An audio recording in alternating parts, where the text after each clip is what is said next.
Hi all, welcome back to my channel. आज की इस वीडियो में हम हमारे टॉपिक लॉ ऑफ इंडिसेस को पढ़ने वाले हैं।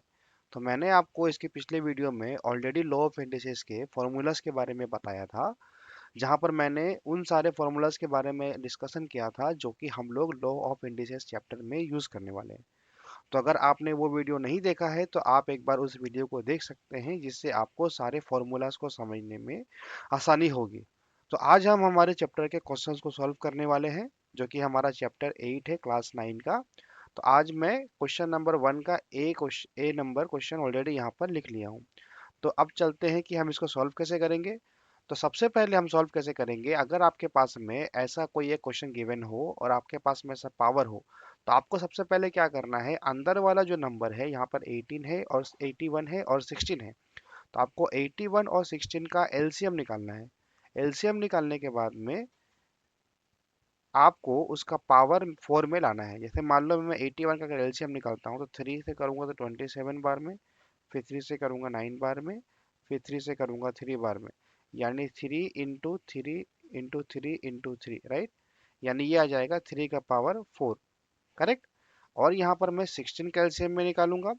तो 16 कैल्शियम जब मैं निकालूंगा तो वहां से 2 से देने से 8 बार में, फिर 2 से देने से 4 बार में, फिर 2 से देने से 2 बार में, यानी 2 इंटू 2 इंटू 2 इंटू 2, ये आ गया हमारा एलसीएम, यानी 2 का पावर 4, राइट।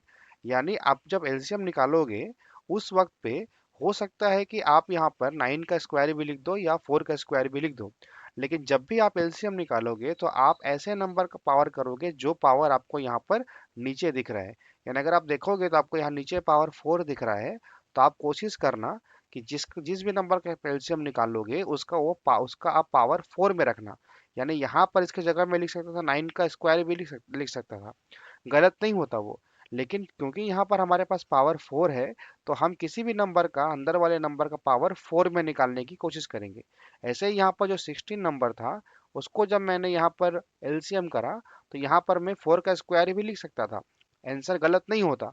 लेकिन यहाँ पर मैं 2 का पावर 4 में निकाला हूँ, क्योंकि यहाँ पर मेरा जो पावर है वो 4 में पावर है, ताकि मुझे कैलकुलेशन करने में और सॉल्विंग करने में इजी हो। ठीक है। तो मैं क्या करा, मैं अभी ऑलरेडी यहाँ पर पावर में निकाल लिया हूँ। उसके बाद अब मैं यहाँ पे लिखने वाला हूँ 81 का जगह लिखने वाला हूँ 3 का पावर 4, और 16 का जगह लिखने वाला हूँ 2 का पावर 4, जो कि हम लोगों ने यहाँ पर एलसीएम से सॉल्व किया था। और बाहर में जो ऑलरेडी इसका पावर था, वो मैं यहाँ पर -3/4 लिख देता हूँ। ठीक है। आई होप आपको अभी तक समझ में आया होगा। इसके बाद यहाँ पर अगर आप देखोगे तो यहाँ पर एक फॉर्मूला हम पुट कर सकते हैं। हमारा फॉर्मूला क्या था, अगर a का पावर m रहा और b का पावर भी m रहा, तो हम यहाँ लिख सकते हैं a/b होल का पावर m। ठीक है। तो ये मेरा फॉर्मूला है लॉ ऑफ इंडिसेस का। तो अगर आप देखोगे यहाँ पर 3 का पावर भी 4 है और 2 का पावर भी 4 है। इसका मतलब है दोनों का जब पावर सेम हो तो हम नंबर्स को अंदर ला करके कॉमन पावर बाहर लिख सकते हैं। यानी मैं ऐसा लिख सकता हूँ 3/4 का पावर 4, ये मेरा हो गया कॉमन पावर बाहर। और फिर मैं इसको एक ब्रैकेट में रख करके इसके बाहर में जो ऑलरेडी जो पावर था वो मैं यहाँ पे लिख दूंगा। ठीक है। यानी जब दो नंबर का पावर सेम रहेगा तो हम नंबर्स को अंदर लाके कॉमन पावर बाहर में लिख सकते हैं। ये लॉ ऑफ इंडिसेस का फॉर्मूला है। उसके बाद यहाँ से हम एक और फॉर्मूला अप्लाई कर सकते हैं। लॉ ऑफ इंडिसेस का एक फॉर्मूला है, अगर आप a का पावर m अंदर में है, इसके बाहर में एक कॉमन पावर n है, तो a का पावर जो है वो m इंटू n हो जाता है। यानी दोनों का पावर क्या हो जाता है, मल्टीप्लाई हो जाता है। यानी यहाँ पे अगर आप देखोगे तो यहाँ पर मेरे पास अंदर में एक पावर 4 है और बाहर में पावर -3/4 है। यानी अंदर में एक पावर, बाहर में एक पावर। तो मैं क्या करूंगा, मैं यहाँ से मेरा पावर को मल्टीप्लाई कर दूंगा, या कि 3 का पावर 3/4 का पावर 4 इंटू -3/4। ठीक है। जो कि यहाँ पर मैंने ऑलरेडी बता दिया है कि मैं कौन सा फॉर्मूला यहाँ पर अप्लाई कर रहा हूँ उसके बगल में। उसके बाद अगर आप देखोगे तो यहाँ पर 4 और 4 कैंसिल आउट हो जाएगा। यानी क्या आंसर मिला हम लोग को, 3/4 का पावर -3। ठीक है। अच्छा, यहाँ से एक और फॉर्मूला हम हमारे पास में है लॉ ऑफ इंडिसेस का, जो बोलता है अगर अगर a का पावर -m रहा, यानी किसी भी नंबर का पावर अगर माइनस में है, तो हम लिखते हैं 1/a का पावर m। यानी हम उस नंबर को 1 बाई करके उसका पावर यहाँ लिख देते हैं। यानी यहाँ पर 3/4 का पावर -3 है, यानी इसका पावर भी माइनस है। यानी हम क्या करेंगे, हम यहाँ लिखेंगे 1 3/4 का पावर 3। ठीक है, यानी यहाँ पर मैंने ये वाला फॉर्मूला अप्लाई कर दिया।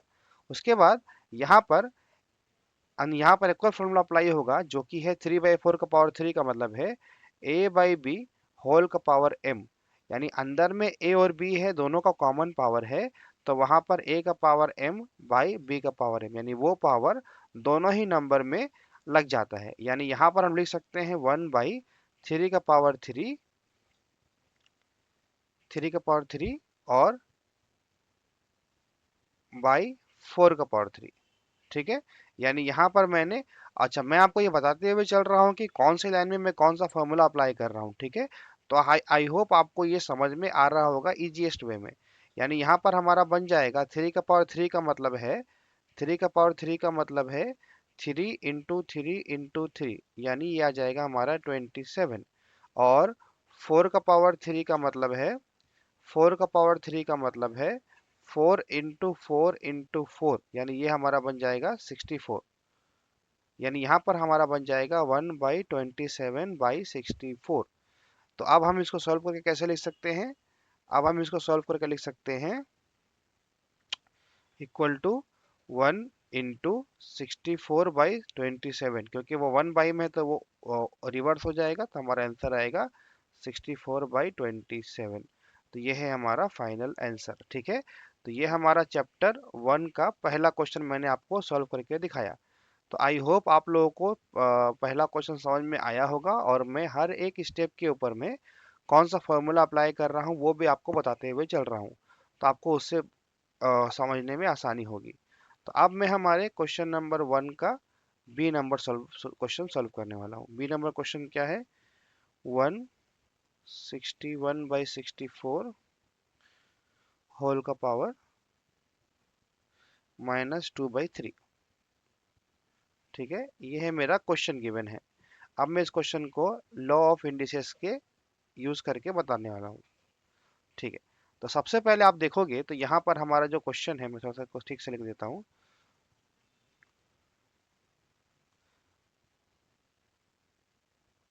ठीक है, सबसे पहले आप देखोगे तो यहाँ पर मुझे 161/64, इसका मतलब मुझे क्या करना पड़ेगा? 61 × 1 64 + 61, यानी 64 + 61 का आंसर आएगा मेरा 125। यानी हमारा यहाँ पर बनेगा 125/64 का पावर -2/3। ठीक है, -125/164 का पावर -2/3। अच्छा, अब मैंने आपको पहले क्या बताया था? मैंने बताया था कि अंदर में जो भी नंबर गिवन होगा, सबसे पहले हम उस नंबर का क्या करेंगे? सबसे पहले हम उस नंबर का एलसीएम करने वाले। ठीक है, एलसीएम जब हम करने वाले हैं, इसका मतलब है मैं यहाँ पे, ये मेरा रफ वर्क का जगह है, मैं यहाँ पे 125 का एलसीएम करूंगा। तो जब मैं एलसीएम करूंगा तो 5 से करूंगा तो 25, फिर 5 से करूंगा तो 5, यानी हमारा आंसर बन रहा है 5 × 5 × 5, यानी 5 का क्यूब। यहाँ पर मैंने जो जस्ट पहले क्वेश्चन में जो आपको बताया, यहाँ पर अगर आप देखोगे तो यहाँ पर पावर नीचे में क्या है? 3 है। यानी मैं कोशिश करूंगा कि 125 को और 64 को, इन दोनों का पावर जो है मैं 3 में लाने की कोशिश करूंगा। तो यहाँ पर मैं 5 का पावर 3 लिख सकता हूँ 125 की जगह पे, और मैं यहाँ पे लिख सकता हूँ 64 का भी एलसीएम जब हम करेंगे तो वहां पे हमारा आएगा 64 का जब एलसीएम करेंगे तो हमारा आएगा 4 से करेंगे, 4 16 जा, 4 4 जा, यानी 4 × 4 × 4, यानी 4 का क्यूब। ठीक है, यानी यहाँ पर मैं 125 की जगह पे 5 का क्यूब लिख सकता हूँ, और 164 की जगह पे 4 का क्यूब लिख सकता हूँ। मैंने यहाँ पे क्यूब क्यों लिखा वो मैंने आपको पहले ही बता दिया है। यानी यहाँ पर मैं लिखूंगा 5 का पावर 3/4 का पावर 3 होल का पावर -2/3। ठीक है, यहाँ पर मैंने पावर 3 क्यों लिया? क्योंकि यहाँ पर नीचे में 3 था, ताकि कैलकुलेशन में आसानी हो। उसके बाद मैं क्या करूँगा, मैं यहाँ पर एक और फॉर्मूला अप्लाई करने वाला हूँ, जो कि है अगर a का पावर m रहा बाई b का पावर m रहा, यानी दोनों का पावर अगर सेम है, तो मैं a बाई b होल का पावर m यहाँ पर अप्लाई करने वाला हूँ। यानी अगर आप देखोगे तो यहाँ पर 5 का पावर 3 है और 4 का पावर 3 है। यानी मैं दोनों ही जगह पे जब पावर सेम है तो मैं यहाँ लिख सकता हूँ 5/4 होल का पावर 3, ठीक है। और इसके ऑल पूरा के बाहर में, इसके ऑलरेडी पूरे के बाहर में क्या है, पूरे के बाहर में है -2/3, ठीक है। ये मेरा इक्वेशन बना अभी तक। अब मैं क्या करने वाला हूँ, अब मैं यहाँ पर 5/4 का जो पावर 3 है, यहाँ एक और फॉर्मूला लगाने वाला हूँ। अगर a का पावर m रहा, होल का पावर अगर बाहर में n रहा, तो a का पावर जो है मल्टीप्लाई हो जाता है दोनों पावर। तो यहाँ पर 5/4 का पावर 3 है और बाहर में -2/3 है। इसका मतलब है 5/4 का पावर जो है यहाँ पर मल्टीप्लाई हो जाएगा -2/3 से। यानी ये 3 कैंसल आउट हो जाएगा, तो हमारा आंसर बनेगा यहाँ पर 5/4 का पावर -2, ठीक है। और अगर किसी भी a का पावर माइनस रहा, यानी वो बन जाता है 1/a का पावर, ठीक है। यानी यहाँ पर 5/4 का पावर -2 है, यानी ये बन जाएगा 1/5/4 का पावर 2, ठीक है। अब देखो, यहाँ पर जो 2 है वो दोनों के ऊपर अप्लाइड है, तो मैं यहाँ लिखूंगा 1/5 का स्क्वायर बाई 4 का स्क्वायर, ठीक है। तो यहाँ पर हमारा बन जाएगा 1/25/16, 5 का स्क्वायर 25, 4 का स्क्वायर 16। तो यहाँ से फिर हमारा बन जाएगा 1 × 16/25। तो हमारा आंसर आएगा 16/25। ये हमारा क्वेश्चन नंबर 1 के 2 का आंसर है, ठीक है। तो आई होप आपको ये क्वेश्चन नंबर 1 का भी समझ में आया होगा। मैंने यहाँ पर आप लोगों को आज लॉ ऑफ इंडिसेस के क्वेश्चन नंबर 1 का 2 क्वेश्चन सॉल्व करवाया है। तो मैं यहाँ पर हर एक स्टेप में आप लोगों को क्वेश्चंस जो सॉल्व करवा रहा हूँ, वहाँ पर कौन सा फॉर्मूला अप्लाई होगा और मैं कैसे सॉल्व कर रहा हूँ, उसका मैं पूरा डिटेल आपको बताते हुए चल रहा हूँ। तो आई होप कि आपको ये वीडियो समझ में आया होगा और आपको ये वीडियो पसंद आया होगा। तो अगर आपको ये वीडियो समझ में आया हो और अच्छा लगा हो तो आप वीडियो को लाइक ज़रूर करें। और अगर आप चैनल पर नए हैं और अगर आपको रेगुलर नोटिफिकेशन लेना है जो मेरे आने वाले वीडियोस का, तो आप मेरे चैनल को सब्सक्राइब करें ताकि आपको नोटिफिकेशन मिलती रहे। So thank you so much for watching my video. मिलते हैं अपने अगले वीडियो में।